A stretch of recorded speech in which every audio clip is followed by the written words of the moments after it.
good morning, good afternoon, good evening, wherever you are on this chaotic rock. My name's Jade and you are watching How To App on iOS, and it's Friday in Australia.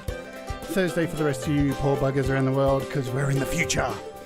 Today we got a special show with the unique, the awesome Joey Helpish. So let's get straight into it and play a little bit of the man's music.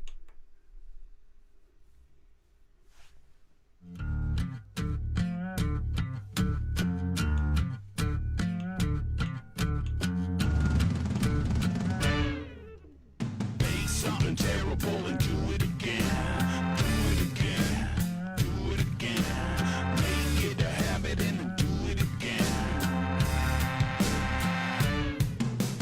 Listen, we need to talk about perfectionism and how it's getting in the way of all the goals that we've been setting, letting in all the stress and anxiety. Look at all the damage that it's caused society, and probably now, wait, definitely. The reason that lately it's been really getting to me is that in my soul I know that a spirit is the fullest when we're bobbing on the flow of creativity. And in reality, the soul gets suffocated in normality. Well, it's such a fallacy, you won't get perfect. Perfectionism is the quickest way to quit, and that's it.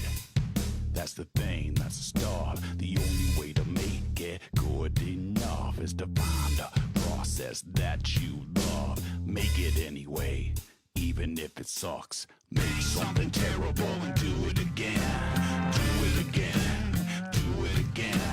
Make it a habit and then do it again. Make something terrible and do it again. Do it again.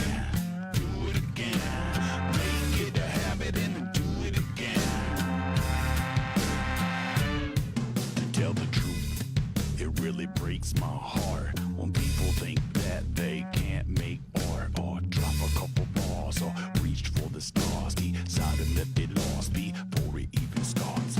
Don't do it for the fame, don't do it for the glory. Do it cause we all need to hear your story, and take a piece of it and plant it in our soul, exchanging experience, watching it grow into a whole new epic.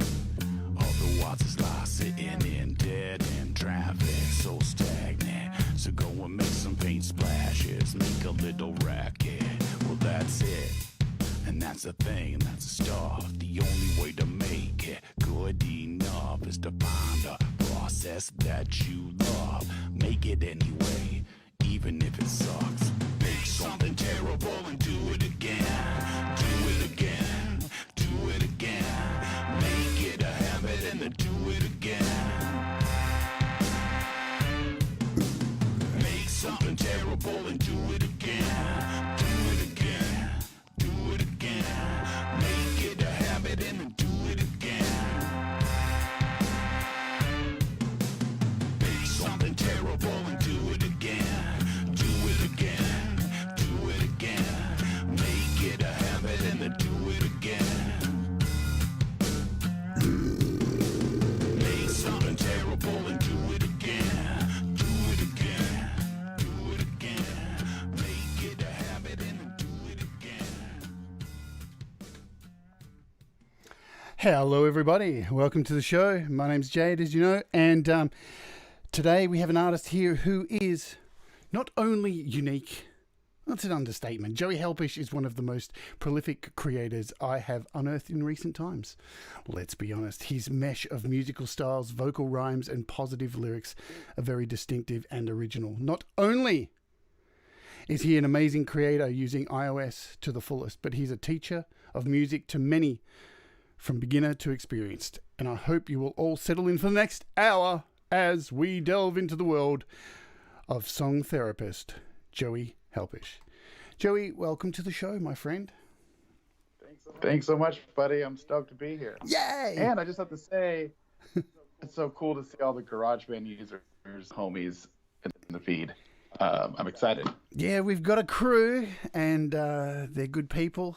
We should say hello to those people in the chat right now. I'll just have a look. Who is here? God, I've got to scroll. There's so many people. I can see Pete John's here, SM Borthwick, Scott, Tom Rochelle, Benedict Stewart, Russ, how you going, Thomas, Ghislaine. Who else have we got here? There we go. Thank you all, guys, for joining us today. We're going to delve into this crazy mind of Joey Helpish. I'm going to open with the first question, my friend, with it's the same question I ask everybody basically every week. What does music mean to Joey Helpish? It's a collection of tones that move through time. Is the easiest way to describe music.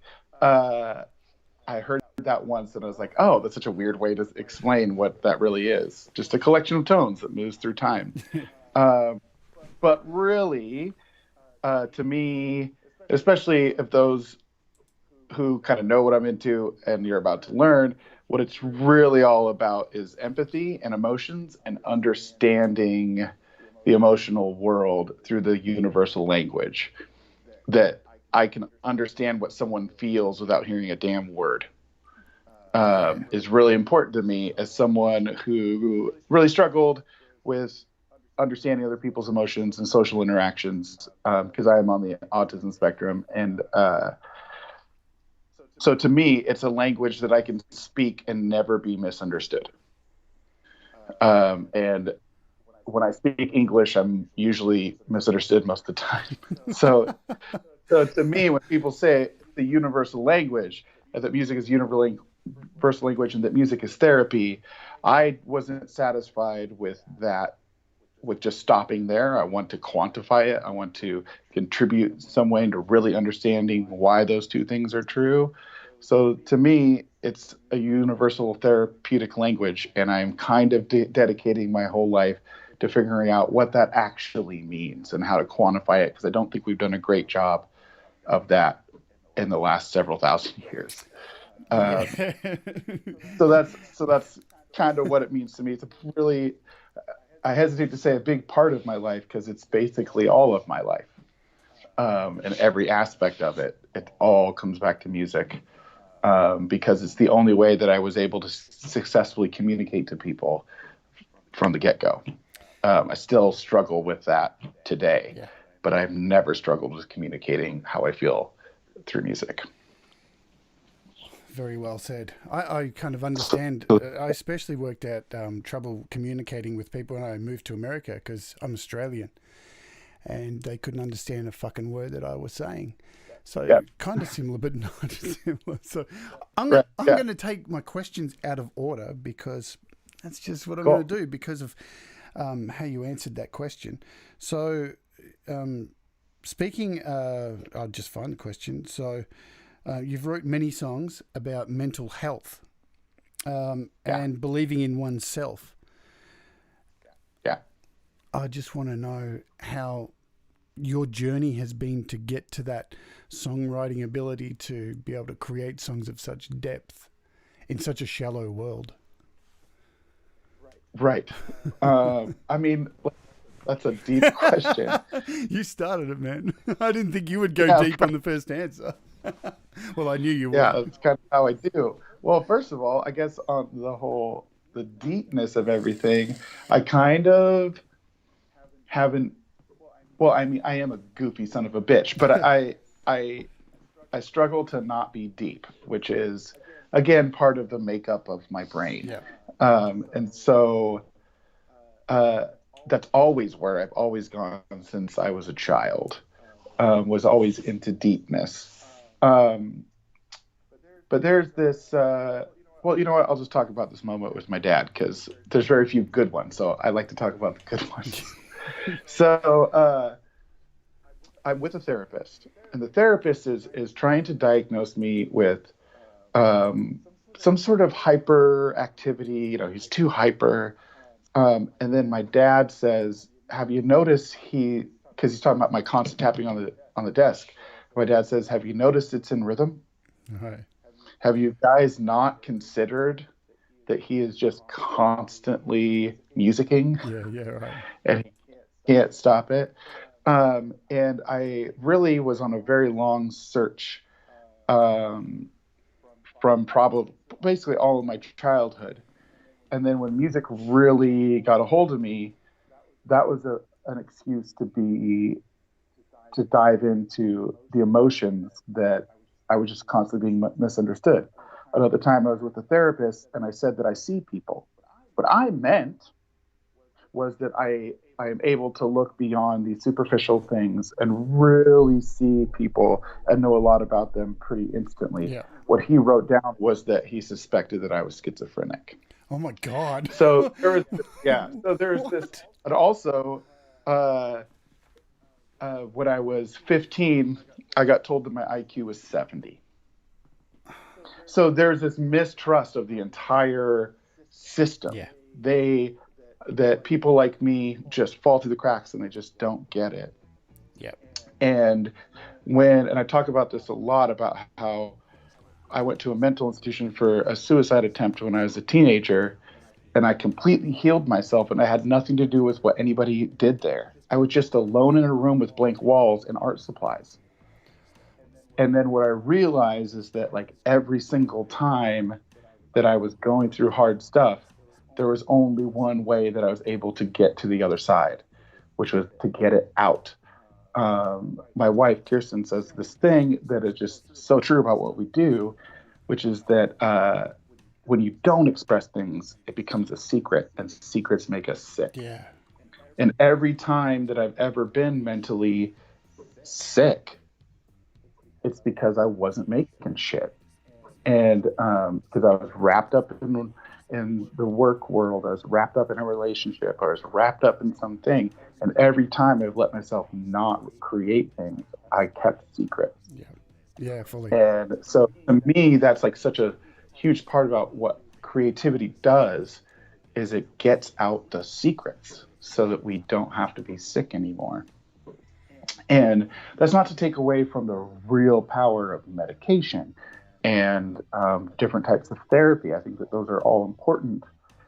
But I think that that can be true, and it can also be true that we've had the answer the whole time, which is to make more shit. Yeah. Instead of buy more shit. Right. And unfortunately, we let a couple of fat cats in the 20th century turn creativity into a commodity. Mm-hmm. And I'm so happy to see it just falling apart. Yeah. Because that whole idea, it hurt people, and there's still people who can't think of creativity without thinking of being a rock star, Yeah. without thinking that there's some sort of end goal, instead of just, it's a way to get the secrets out so we don't get sick. It's a way to communicate, to actually be understood. And so for me, creativity and mental health are always tied together. And then I noticed something in my 20s when I was touring around. I had a band called Uncle Nancy and the Family Jewels. We did okay. We toured. We played with a lot of different kind of musicians. And somebody said something to me, well, like, there's a lot of sick fucks in the music industry. And even the ones who aren't predators are somehow, there's mental illness like everywhere. And my answer is like, yeah, imagine if music didn't exist. Yeah. Imagine what it would be like, how really sick it would be. You know? And these are people who are healing themselves and then trying to heal other people. And so a lot of the last 5 years of my life has really just been trying to figure that out. Like, how is music medicine? What does that really mean?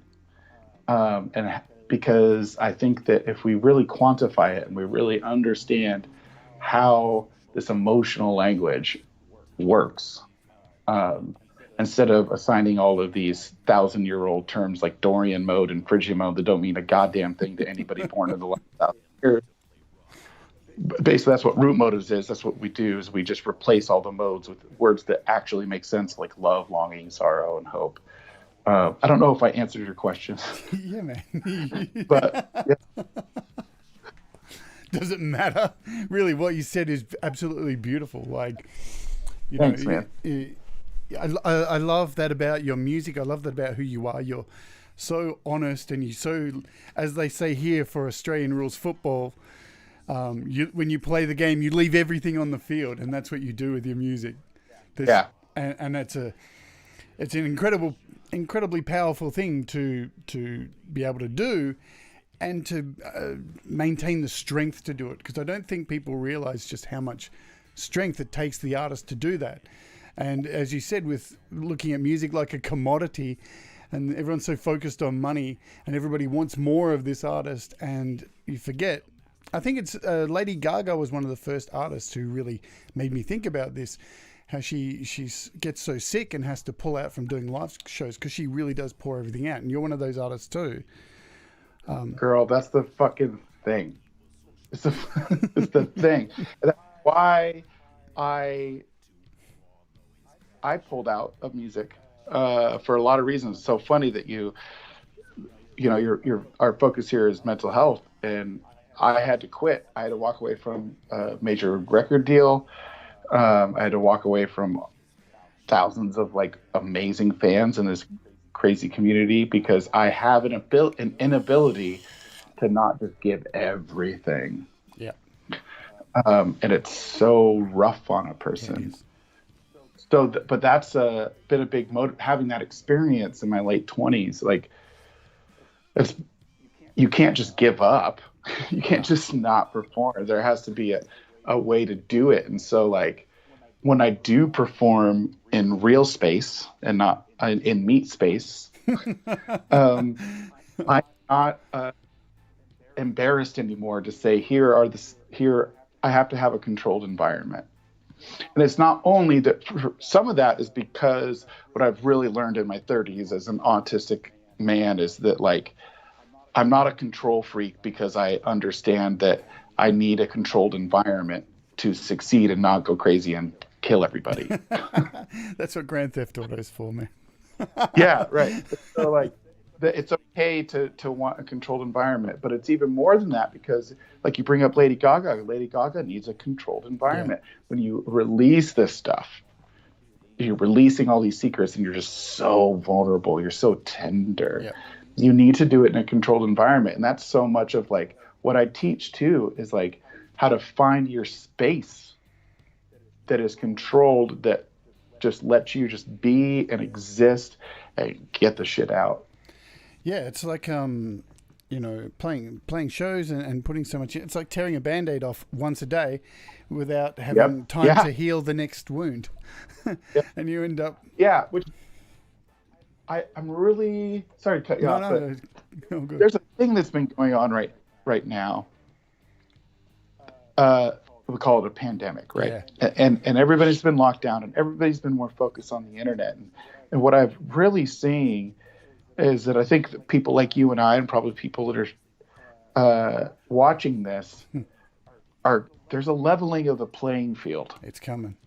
Because so much of music, the music industry, was focused on drunk people in a bar or these giant situations that are just difficult for a lot of people, and that I don't know if you heard, but the internet's a big deal. And what I've seen, like, I was talking to somebody, and they were like talking about how no one's having a good time during the pandemic, and I was like, look, first of all, this sucks. Yeah. But I just want to say that you're wrong. Yeah. Because there are those of us who are like I heard this great thing, like, my friend has an autistic son, and his autistic son's reaction to how the shutdown was like, oh, so, like, everybody's autistic now? Cool. Awesome. That's beautiful.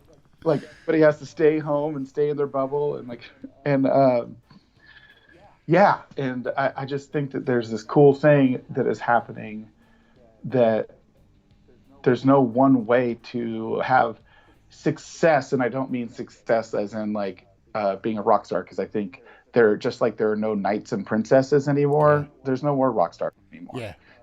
It's a thing of the past.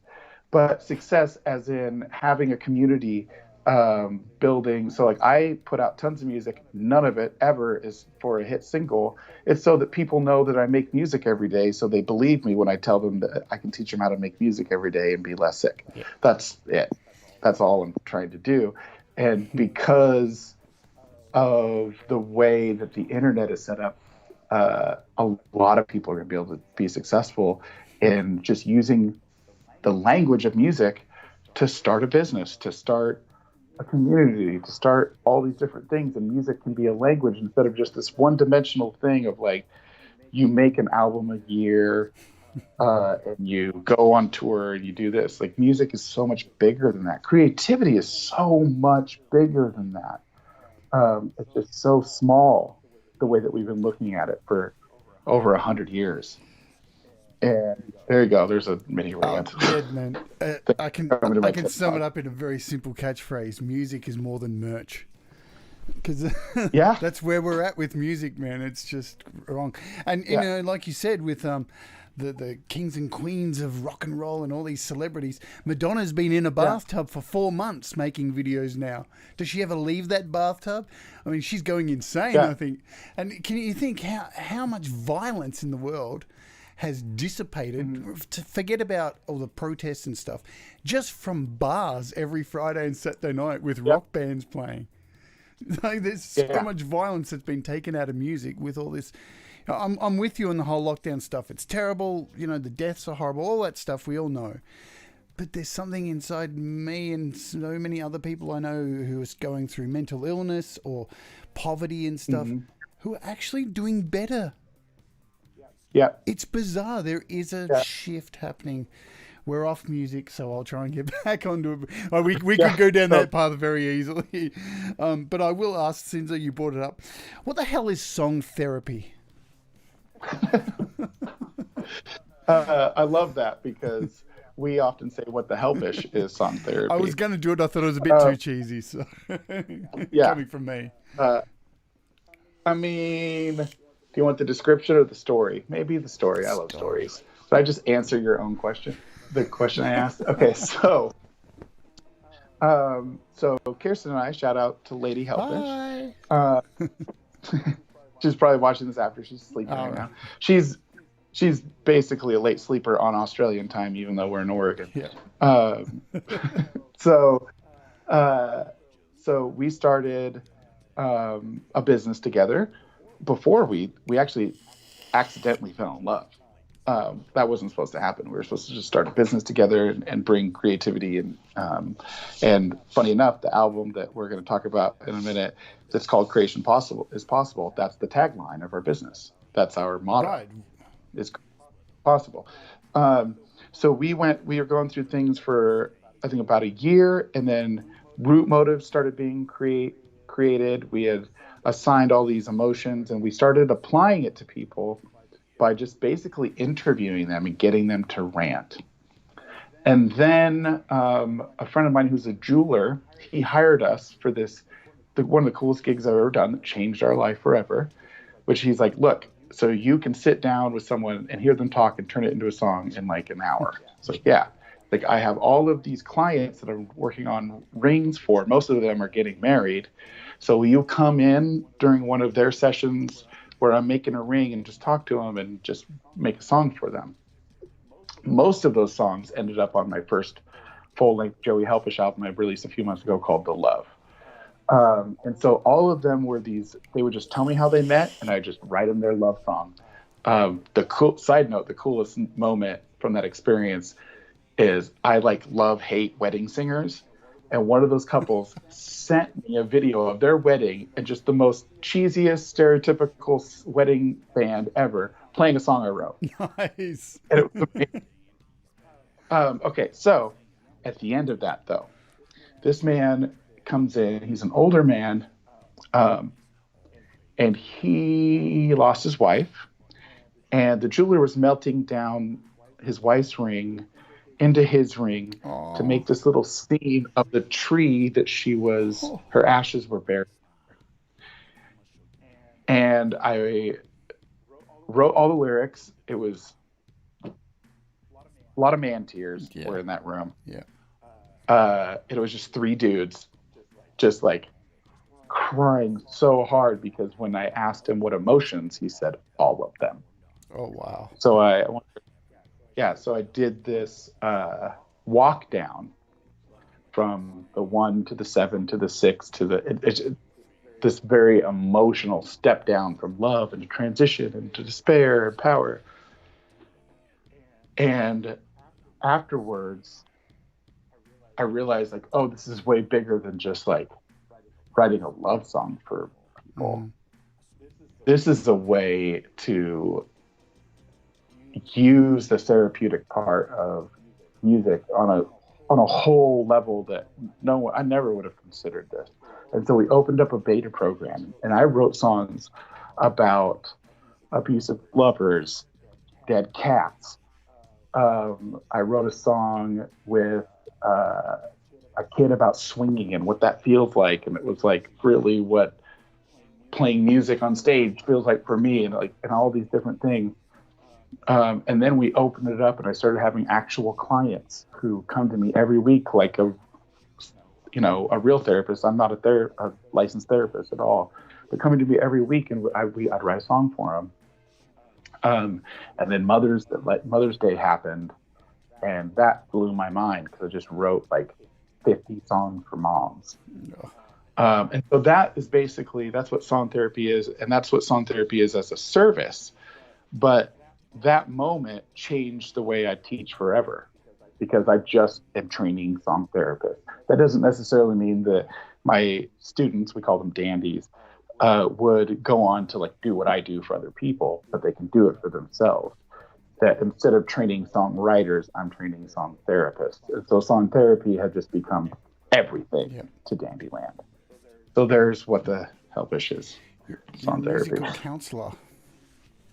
Yeah, basically. Excuse me, aren't we all though as musicians? If anything, we're sorting our own problems out while writing the song and going through that therapy ourselves. And then by the time we unleash it on the world, I know for myself personally, and I guess this is the same for many other artists, I'm not thinking about dollar signs or streams. I'm thinking about when I release it, it almost feels like it has to have healed me before I can release the song.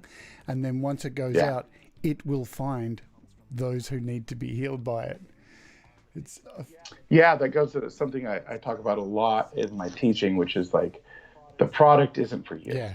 The product is someone else. The process is for you. Yeah. A quick side note about, because I did forget a piece of that story of how song therapy came about, because I went to a show with 3 different bands, and I knew someone very well in all 3 of those bands in Portland, and every band played a song of mine. And obviously that's cool when every band on the bill plays a song you wrote. That feels good. But the coolest part was my emotions being sang back to me by not me. And that's when I really started thinking, like, I need to figure out how to do this for other people, and they don't have to know how to music. Yeah. So that's really the biggest part of song therapy, and what's driven like how I teach a lot of people who don't really music how to write songs, because that's the other thing that's happened, is that there's a in between. I write songs for people. I teach people how to write songs. Sometimes people write their own lyrics and come up with the chords having no musical experience. And because this Dandyland method of songwriting that we've made is so streamlined, they can just tell me, here's the lyrics. I wrote it in a syllable, A-B rhyme scheme, 7 syllables. I want it to have these emotions in it. Go. And then it takes me no time at all to just go, okay, so, all right, what key do I feel like playing in? Okay, cool. So that means they wanted it rooted in love, and it's got longing, so it's a G and an A minor, and then it's 7 syllable lines, so I need a 7-note melody, and then boom, I'm done. So there you go. I think I just answered the question twice. You can answer it a 3rd time if you want. My motto is try everything in life 3 times. The first time you'll do it wrong. The second time you'll do it with somebody else who's doing it wrong. The 3rd time you'll know if you hate it. How does that feel? Like, I'm going to go off the questions I normally do every week. How does that feel to give somebody who has no musical ability whatsoever to come away with a song that even if they've only written lyrics, or how does that feel for you? Like to see that on that person who walks away with that song? Well, it's like all I've ever wanted out of life. So it feels pretty goddamn good. Um, um, because there's like a lot of silly things I say in my life that happen that really are quantified in that moment when someone thinks that what they wrote is stupid and I sing it back to them and they're blown the fuck away. And some of those silly things are like, stop pretending art is hard. That's from Amanda Palmer from the ukulele song. Yep. But even just like that, I guess that statement, stop pretending art is hard. Music is not hard. And then in my book, which kind of was the root, the seed for the album I just released, I wrote a book last fall called What the Helpish. It just ended up being a bunch of rants about why you should all be more creative. And one of the things that I wrote was, it's like riding a bike. And the whole premise is like, I've never ever heard someone say, Lance Armstrong is the best bike rider ever. And I'm never going to be Lance Armstrong, so I'm just not going to ride a bike.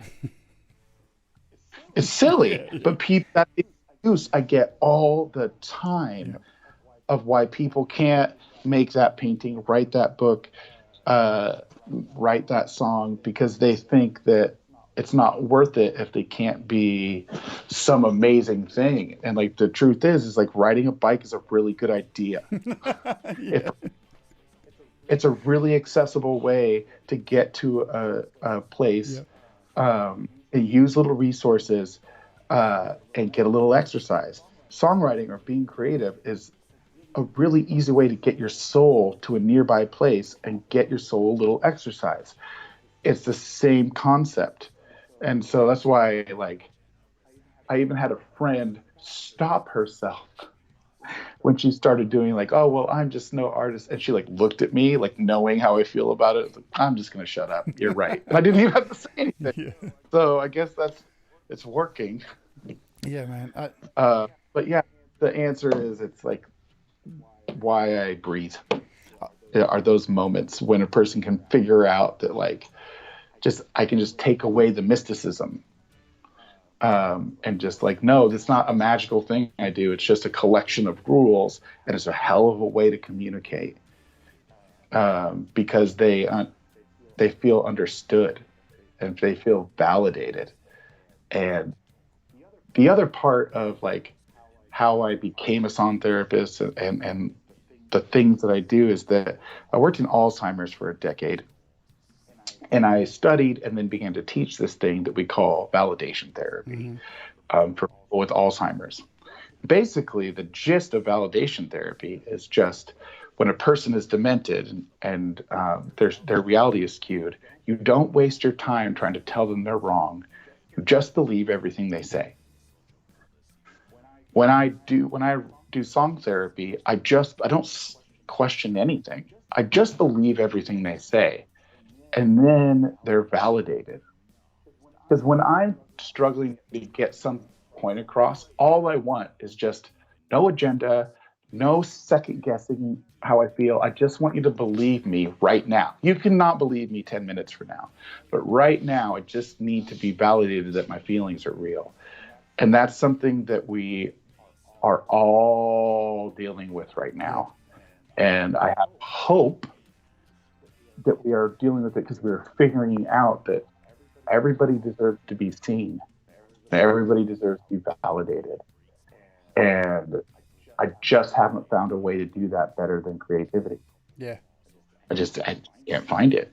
I've looked my whole life. So now I'm dedicated my life to doing what I can to convince people that creation is possible, that you need to make more stuff, that like that song we opened with, that like the journey starts with just make something shitty and then do it again and then just do it again. And that the gift isn't the product, the gift is the process. That process, everyone deserves to go through it. Yeah. Everyone. And so if I can just do whatever I can to make that not only encourage people, but to make that accessible, And so like I'm working on my next book right now, which is not what I thought it was going to be. I thought I was going to write a book about autism called How to Be Autistic. That's still probably going to happen. It'll be funny and fun and talk about things, but the time has come for me to like quantify and actually make a little ridiculous how to song book. Nice. And how to take this process that Kirsten and I have refined and refined and refined, and our students have helped us refine it. And like, it's pretty good. I still think it's always going to be being added to and taken away. You know, I'm a big open source nerd. I know you are too. And so like, I like the idea that like, while I don't necessarily want to own it, I do want to get myself in front of these concepts so that, that not necessarily that I get the credit for discovering it, but that we are recognized that we are part of the conversation. We can just so that we can continue to help iterate it and be a part of it. But that's kind of what I'm working on this year, is trying some way to get it into a place to where I can visually be like, this is how you write a song in 10 minutes. And so, yeah. Awesome. I can't wait for that. So you mentioned your album. I'm going to play a track from it, and then we'll have a little chat about it. I will let you know that for this one, our mics are going to be live underneath it, so you won't hear the song because we talked about that before because of my stupid technical issues. But I'm going to play now Billy Bastion. This is from the album Creation is Possible, which has just come out. The links are in the description. Just get that out the way if you want to grab this. But we'll play it now, and we'll be back in a sec. Let's just, one sec, get my screen on the right place. Where are we going? iPad there. Here we go.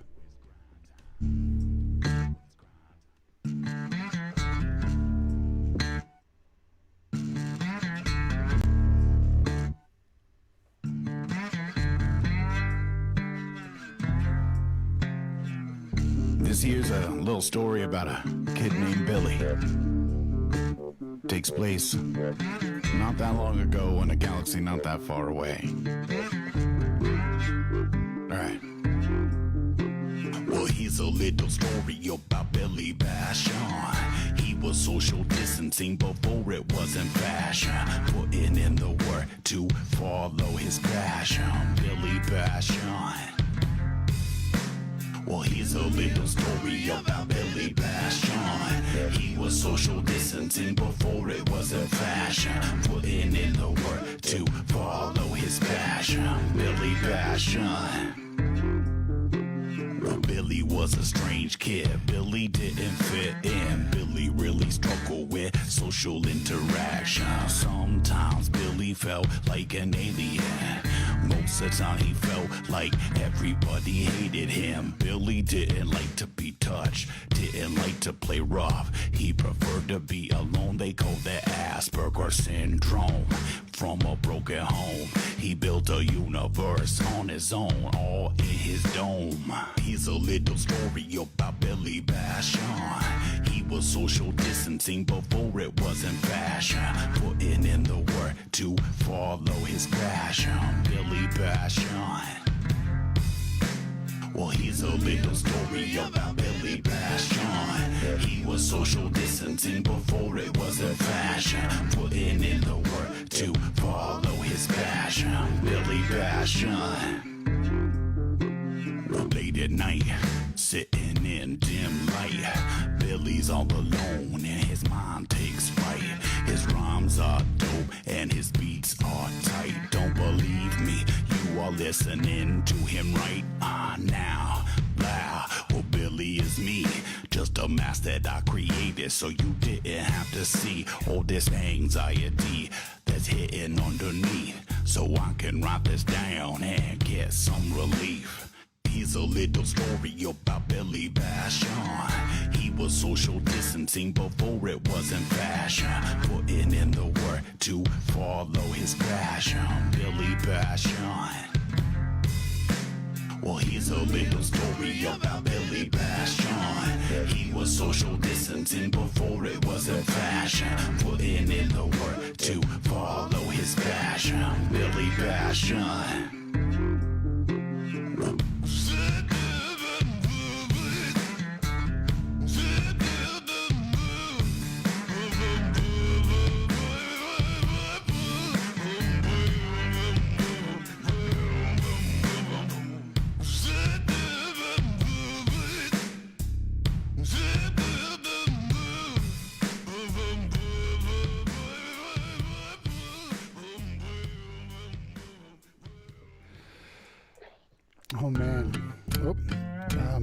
better stop. That's on repeat. There we go. God, everything's working well for me today. All right. Now, I was one of the people who was lucky enough to actually watch this album being made. Yeah, that's cool. Yeah, man. So, Cool so for people who didn't get to, you missed out. It was absolutely awesome. Joey basically would sit there each day on Facebook Live and stream to a bunch of people on his page, and man, it was an incredible thing to see happen. Like the way you just started with a beat, you added a few bits here, you were writing lyrics on the fly, people were putting ideas in, and I couldn't believe how quickly you wrote this album, man. What was it, like a week? Yeah, initially the lyrics were a week, but what's funny is that like I had a whole set of beats, and then I listened back to them, and then the second week of on my show that I was doing for a while called Morning Cup of Helpish, the second week I was like, okay guys, the beats are all wrong.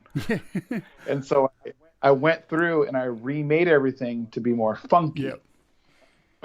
And then that has just kind of, I think, become the sound that's going to be around for a long time as far as the stuff that I make that's like under the Joey Helpish brand versus the 50-something albums I put out with Dandyland. And so it's just like such a cool process. I went back the other day and watched the day that I announced, okay, every day on the show, I'm going to be making this album until we're done. And just such a cool thing. And I'm definitely kind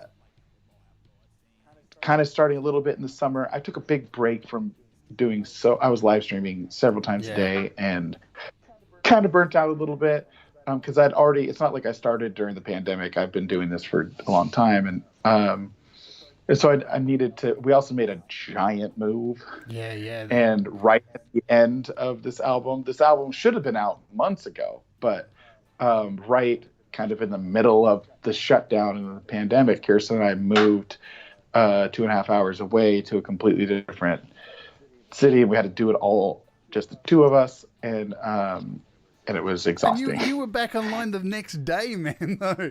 You moved and were already virtually set up. It was amazing.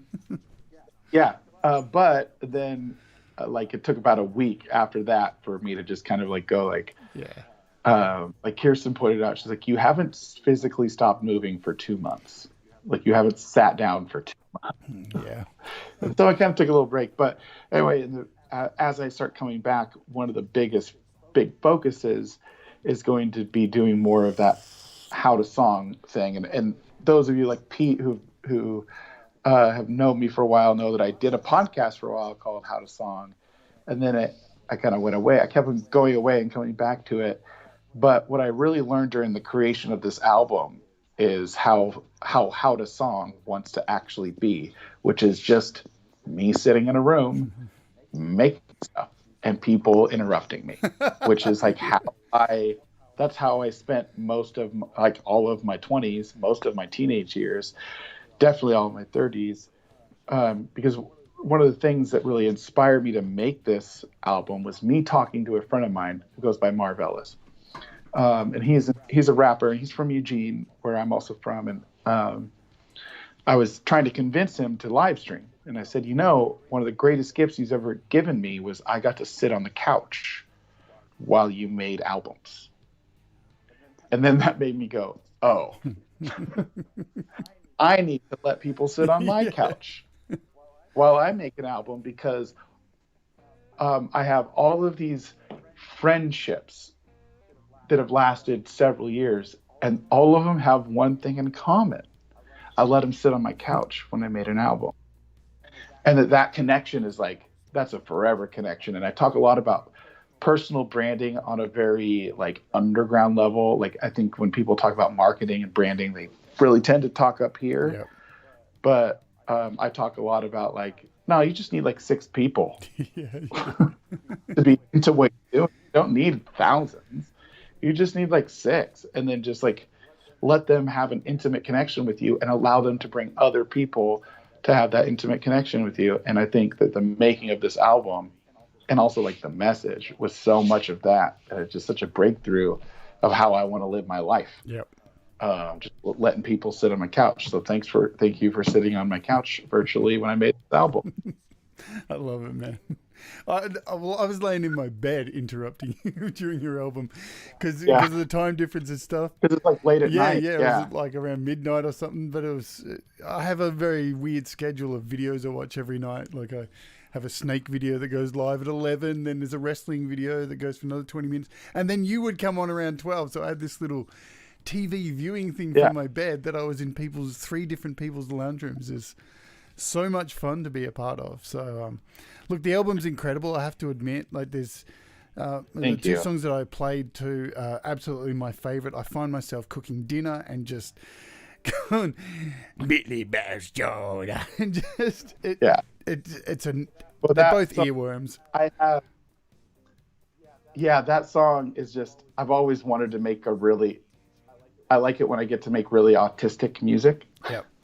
And so I have all these sensory issues, and that song and that video kind of exploits all of them. So I like Billy Bastion. I also used to have a song called Bobby Bumbleton in my old band that was really, I like I like that stuff. It makes me feel good. It's like a way that I stim. And then in that video, I actually sat playing music on full blast for 30 minutes, getting myself worked up so that I could get to the hand flapping thing, because that's what I'm doing that whole time in the video is something we call stimming. It's like self-stimulation.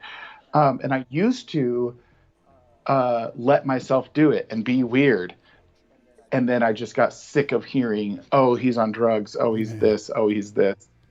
And so I kind of learned to control it. But what it actually does to you when you don't let yourself stimulate is make you fucking crazy. And so I wanted to have a moment where I just let myself be autistic, because that's the whole point of the story of the song, because I actually wrote that song as a lesson. I had a student who was writing songs as a form of therapy, and they wrote about some real heavy stuff, like prostitution and things. And they said, well, I don't want to have this go out into the world, and I don't want my parents to know. Mm-hmm.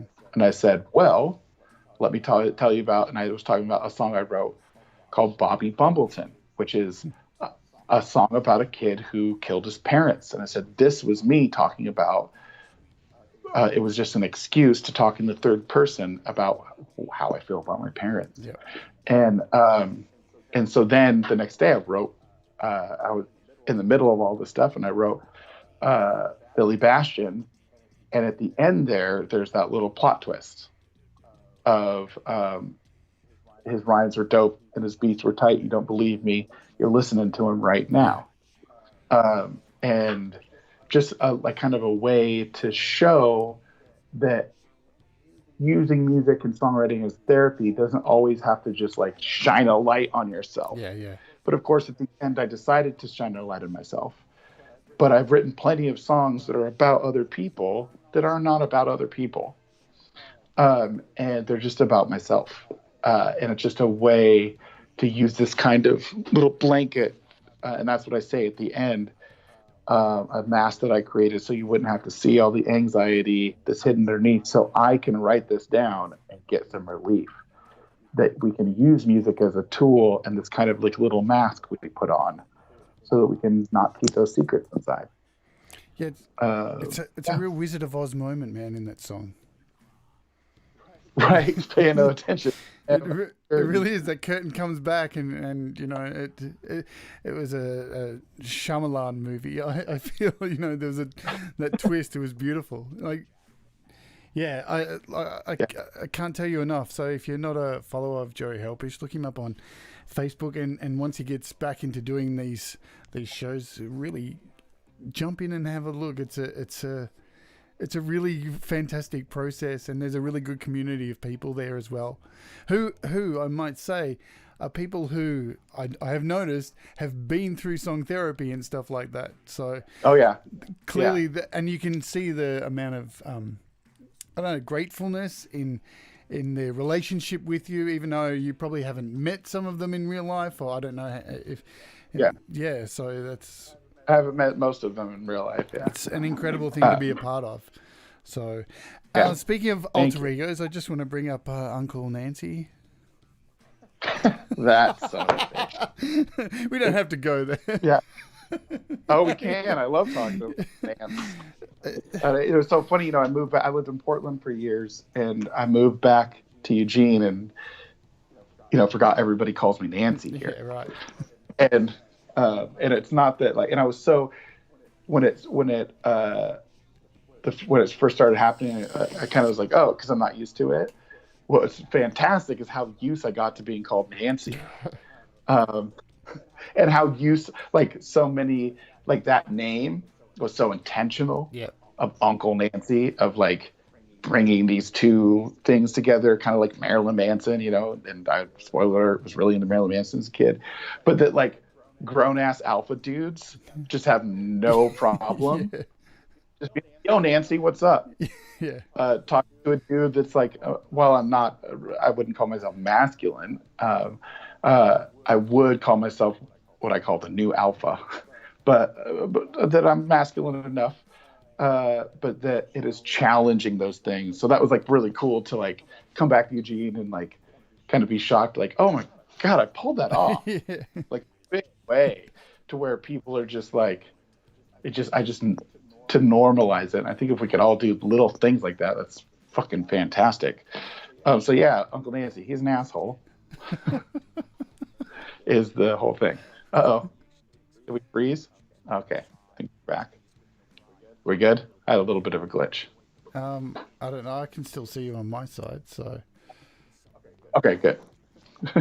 Anyway, so yeah, what do you think? Did you go down the Uncle Nancy rabbit hole a little bit? Yeah, I went down there long ago. Well, we're almost related. You're Uncle Nancy. I'm Gladys Worthington. We're like the yin and yang. Yeah. Distant cousins. Yeah. Yeah, it's been an interesting time kind of coming back to being more public with music, because I kind of crawled in a hole for about a decade, and kind of coming to terms with that part of me, because now that I work, I thought that I had to be more squeaky clean because I work with so many children. That's not true. No. People like it when I cuss at their kids. Yeah. As long as it's never with hate. But to call a kid a fucking badass and to see, so in a way, I guess like I've kind of embraced that part of me lately, to like where there's Joey Stewart, which I call my slave name, and then there's Uncle Nancy, and that Joey Helpish, the person I am now, is kind of in between this weird, insecure Aspie and this overly confident asshole. And kind of that's how I've dealt with my identity. But a totally different sound than I do now. Yeah. Well, I'm going to ask you about some apps now. Let's talk about that. So, yeah, I got a list here. Cool. Let's fire at me some of the apps that if they disappeared tomorrow would really fuck up your creative flow. So I have 3 that have to do with my workflow, and then I have 4 that would really fuck up my life if they went away because I'm a teacher. So awesome. First of all, I think it goes without saying that like GarageBand is oxygen. Yeah. I do not own a traditional computer. I gave that all up. I mean, I have like a couple of old like 6-year computers because I'm a nerd and I like to turn them into Super Nintendos. But I don't have any. I'm never going to buy a modern PC. I'm all in on the touch screen thing.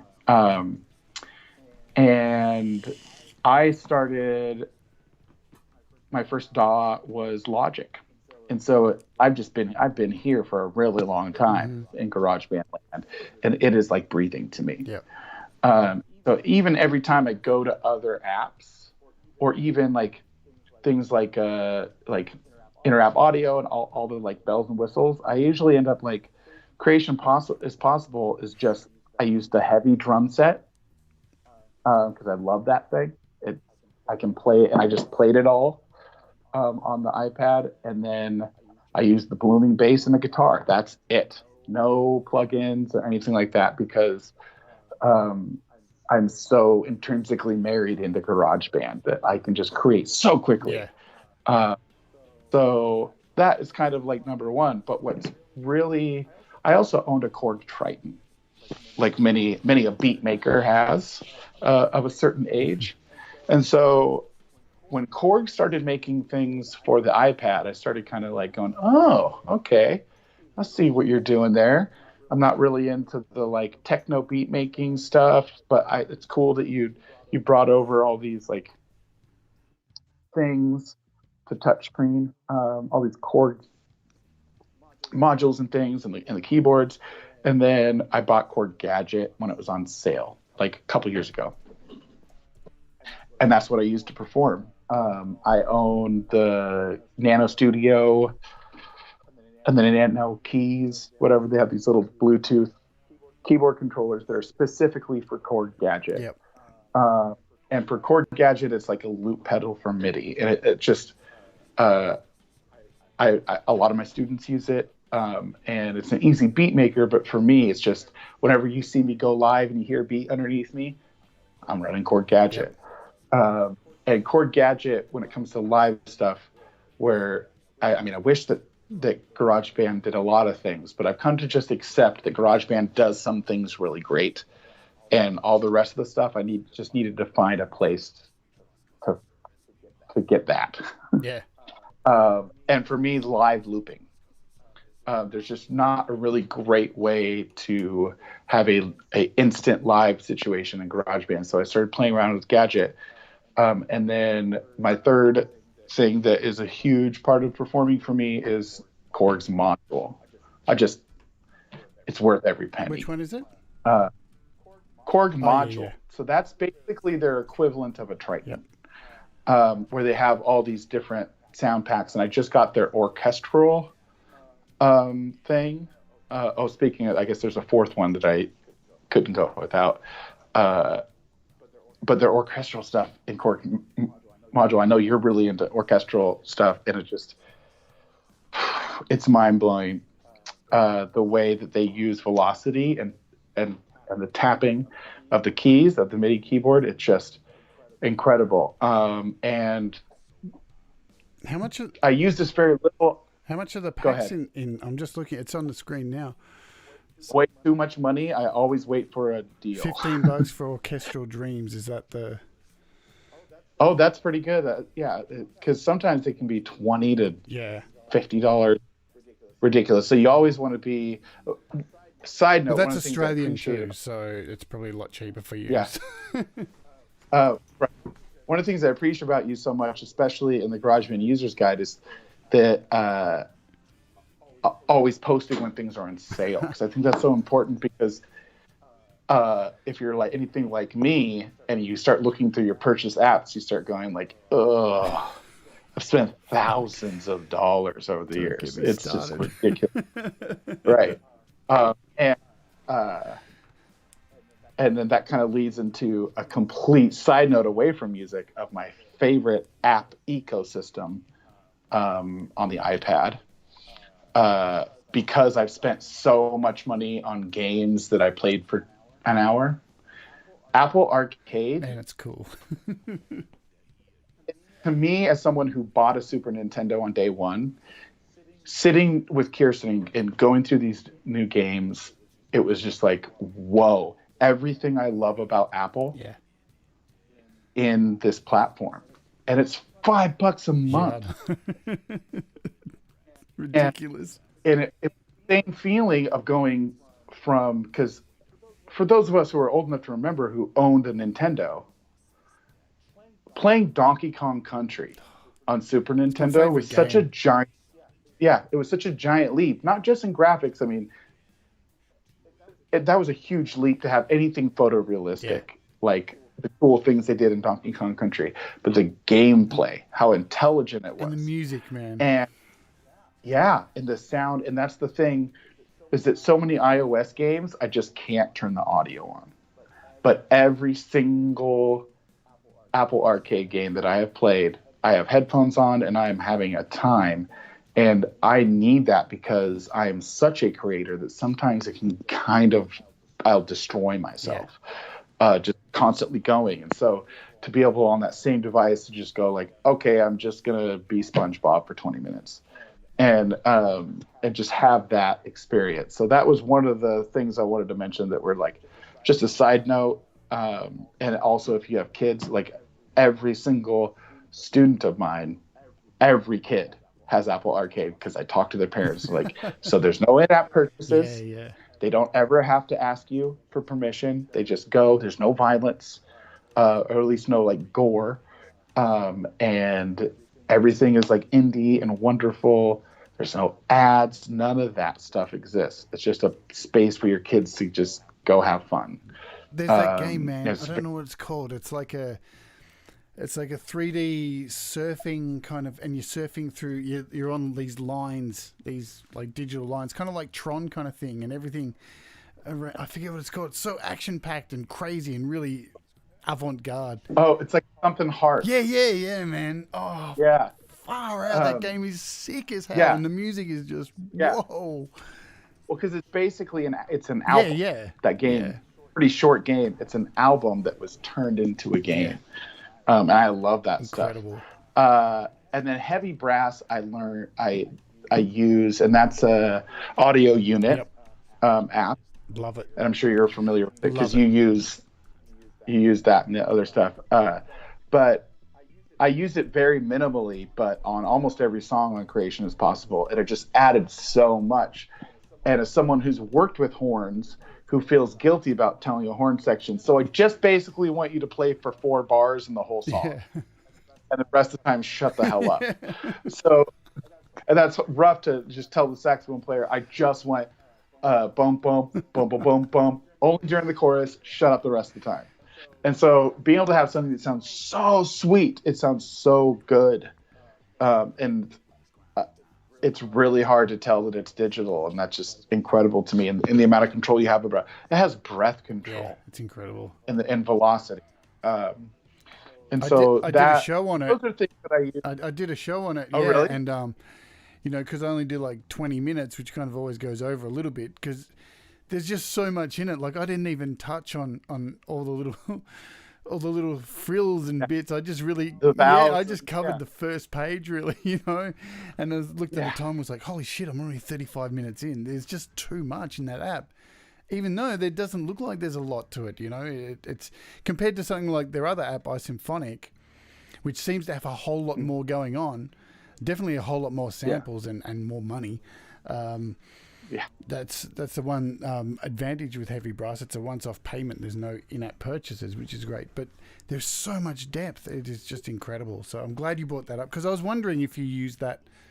I couldn't remember if you used that on the album or because you brought up. I did. I thought maybe you'd use that. And then the next 2 things I want to mention are things that I use as a teacher. Yeah, sure.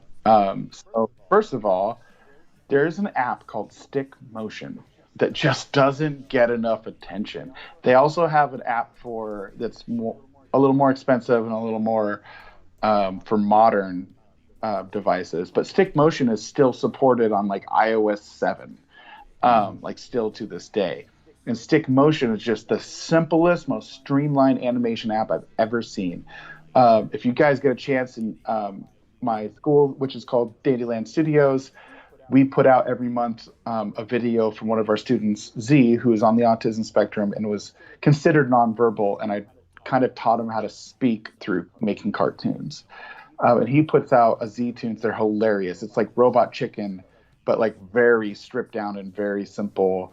And when he turned like 11, his mom allowed him to cuss in art. So now he just has a warning at the beginning. Warning, I cuss now, so fuck it. And like, but he uses Stick Motion because it's just really simple, and it's kind of a puppet animation. It's cell by cell, but it has voices, and it automatically detects voices and does the mouth movement.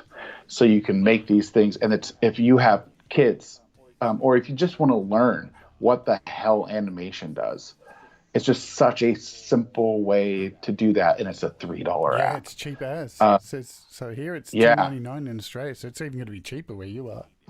Yep, totally. That developer, who's incredible, also did I think it's called Animation HD, which is the same principles. It's basically the same app, just with a lot more control to be able to make your own characters and like add all these things. But and then when I start doing these, like start basically doing what you've entered in doing, and doing a more streamlined show, I'll be using that app a lot because it's such an easy way to make funny little animations. So that I use with basically all of my students. Yep. Who are kids, because I try to tie in for iPad students. I have a lot of students that I just basically teach them iPad, to tie in animation. And worth noting is Flip a Clip, which is just a drawing animation app. But by far the thing that I use the most for music is everything Novation makes. So Launchpad, Launchpad, Bloxwave, and Groovebox are 3 apps that are made by the creator of the Launchpad for Ableton. And it is mind-blowing what you can do with each one of those apps with knowing zero music. The part that I loved instantly when GarageBand came to iOS was the touch keyboard that will just go into any scale and take out all the wrong notes. Groovebox is built around that concept. It's visually very pleasing. It's like a toy.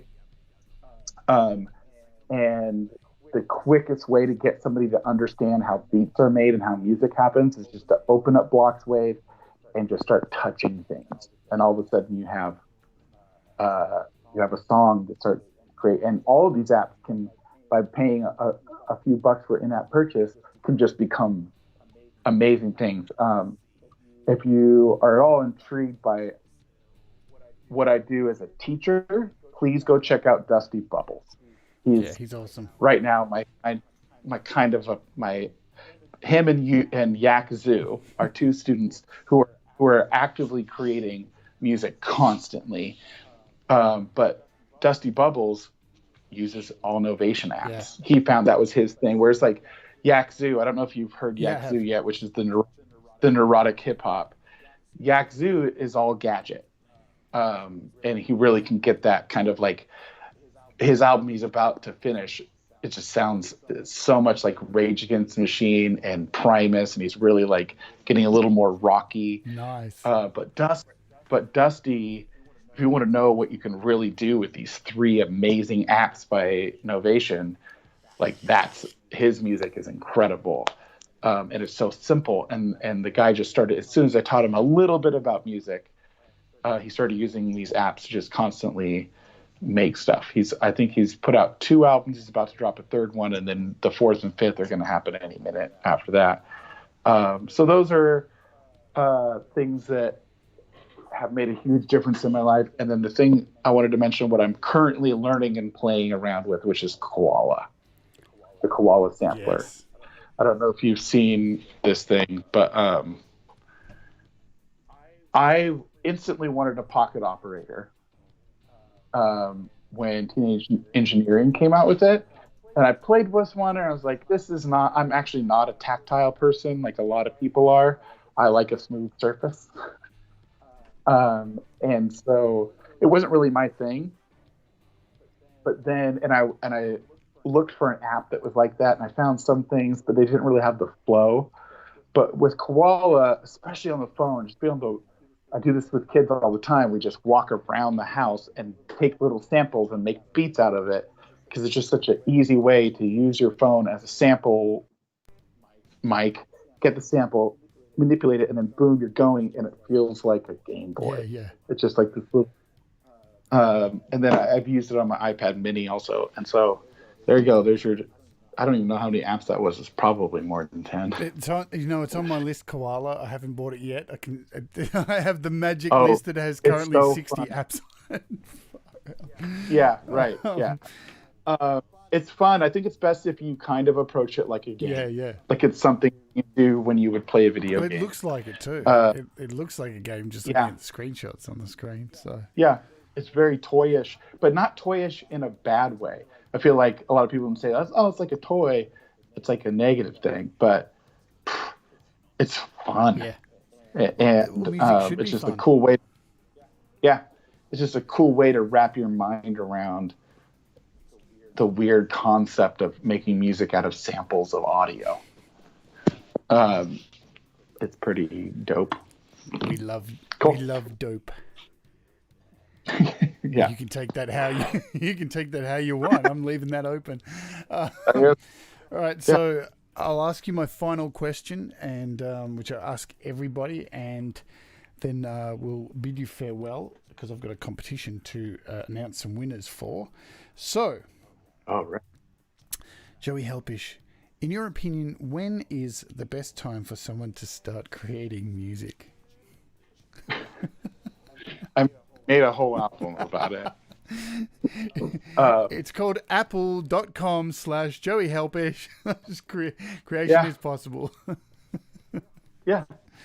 I mean, the answer is immediately.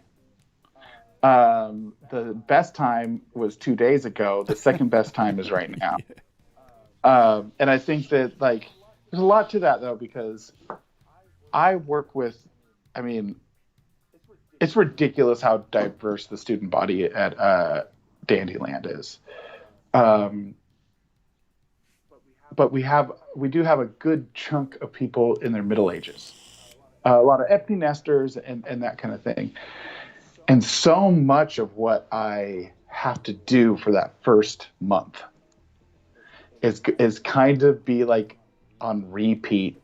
It's kind of the same thing every time, which is like, you need to stop thinking about how you should have done this 30 years ago, because that's ridiculous. Yeah. Unless you're going to create a DeLorean, a time thing, do TARDIS shit. Speaking of TARDIS, got my Doctor Who cup right here. Okay, so our house is TARDIS blue, and it literally feels like it's bigger in the inside. It's amazing. Okay, so a little bit of a nerd thing, but so much of what I have to do is just remind people all that self-doubt, all that imposter syndrome. No fucking baby comes out of the goddamn womb saying, I just really can't measure up. Somebody put that there. Yeah. Whether it's your mom, society, dude down the street, it's probably your mom, or church, or TV, or it's probably your mom.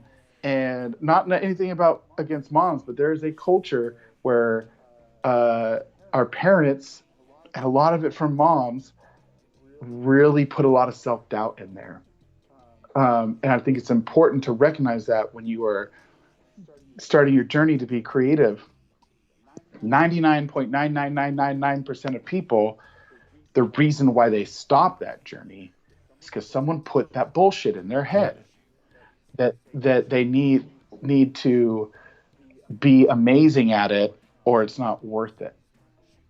And like that is why the first track and the first chapter of my book, What the Helpish, is titled Make Something Terrible.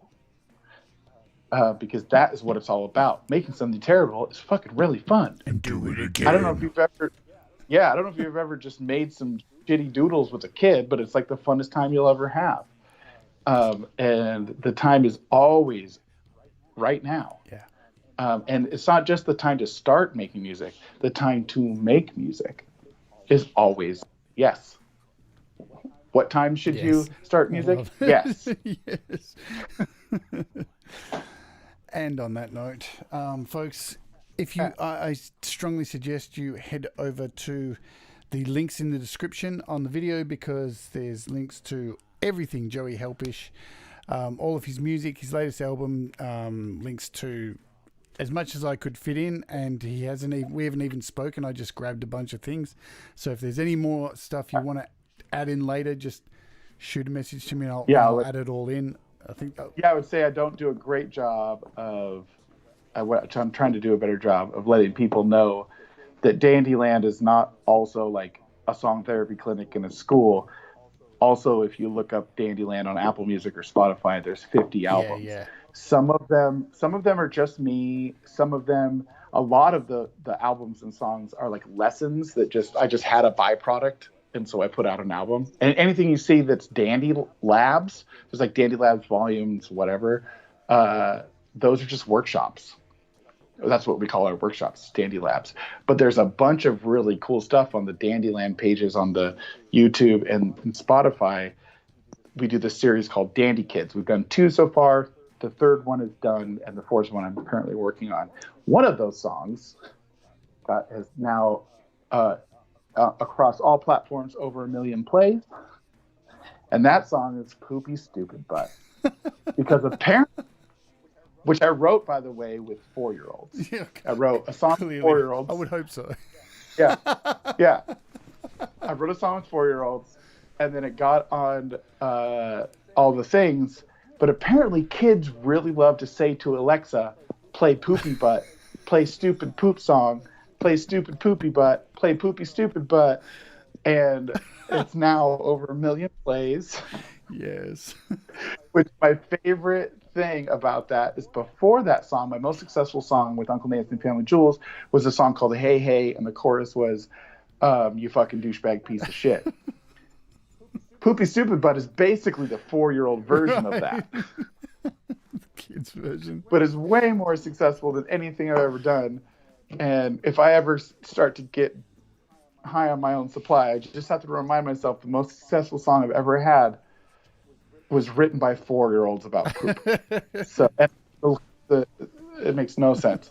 But I highly suggest that you check out Poopy Stupid Butt and see what all the hype is about. It's hilarious. I will add the Dandyland link too, because I forgot to put that up. Because I have all your stuff on there. Lots of I love hearing from people, by the way. If you ever decide to go down the Joey Helpish or the Dandyland rabbit hole, I love hearing from people what that's like, because there's so much content that everybody's journey is kind of different, and it's tremendously awesome and helpful when if you ever decide to go down that rabbit hole, just hit me up and just tell me what the hell that was like.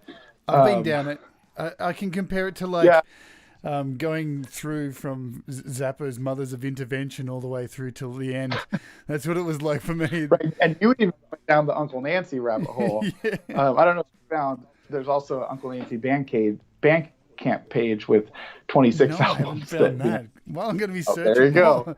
Dude, as I said, prolific. Dude, you create so much music, it is hard to keep up. But I can recommend going down the rabbit hole. I've been down it, and I'm a big Zappa fan, so going down that. Yeah, me too. I think it's pretty obvious that I like weird artists with a large library. Yeah.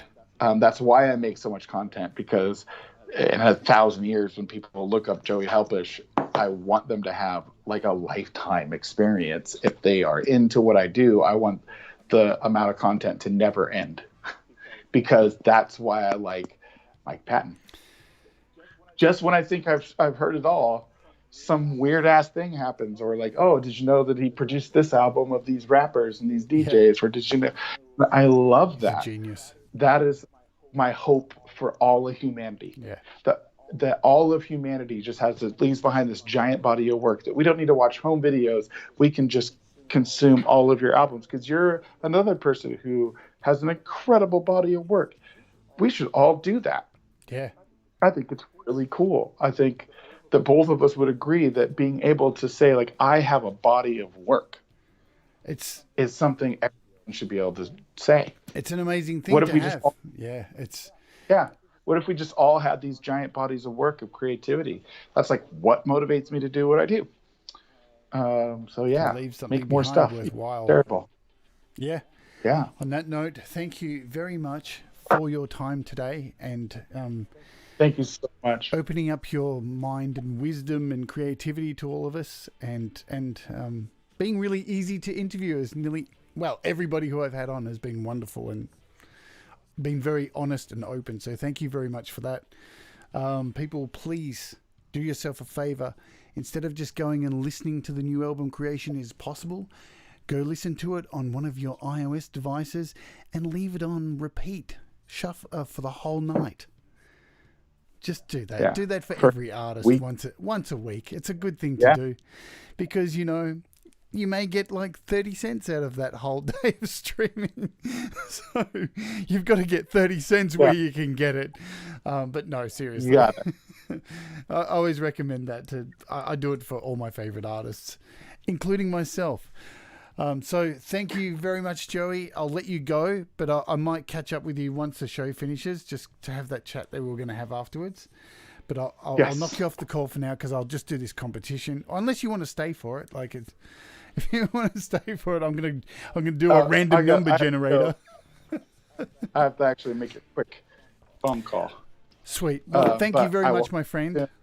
Thank you so much to all the buddies in the chat, and I'll hop in after the show and say hi to everybody.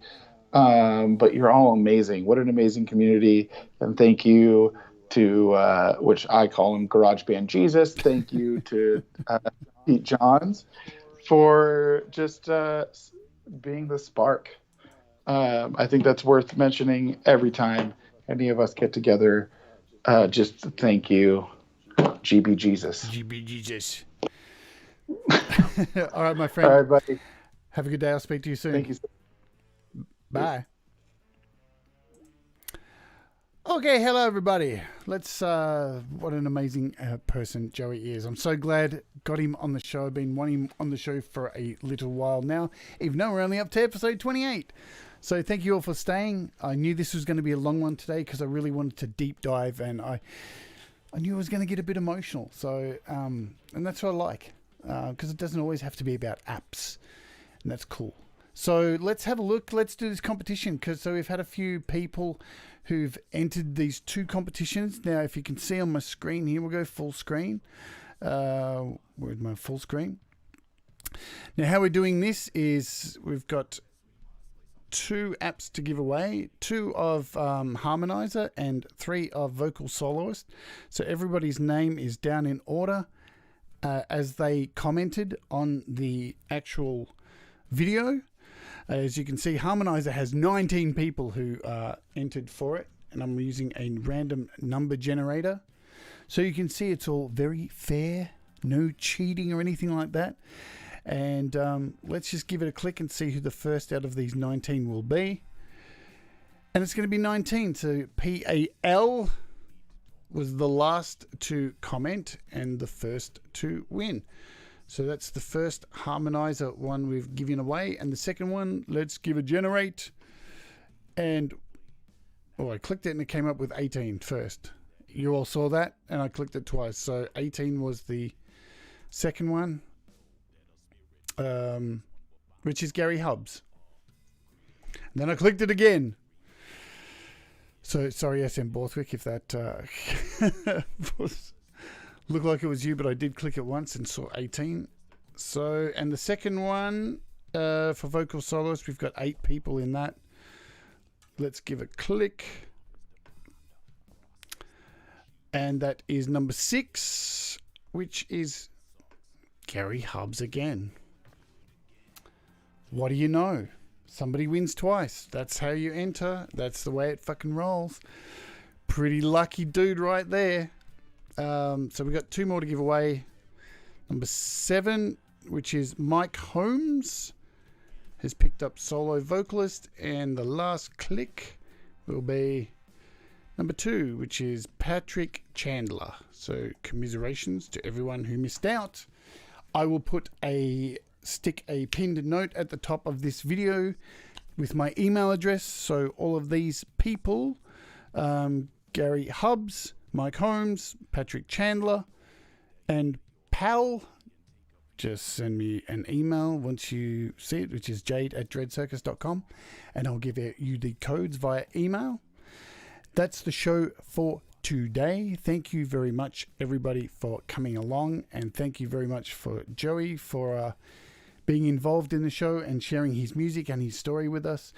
Next week's going to be really exciting. We're doing a bunch of mixed stuff, some stuff on EQing, some stuff on compression. There's a really mixed bag of things I really want to cover, and some topics I really want to talk about as well. So thank you, everybody, for this week, all your support. Remember to do the usual stuff. Like, share, comment, subscribe. You can go to my Facebook, Patreon's coming next week as well, and you'll see up on your screen all the usual things, so you can click the subscribe button or click the playlist. We'll have some more giveaways as well next week, which is really cool, and I shall see you next week. Until then, stay musical, keep creating, do all the things that make you happy, and adios, my amigos. Bye bye.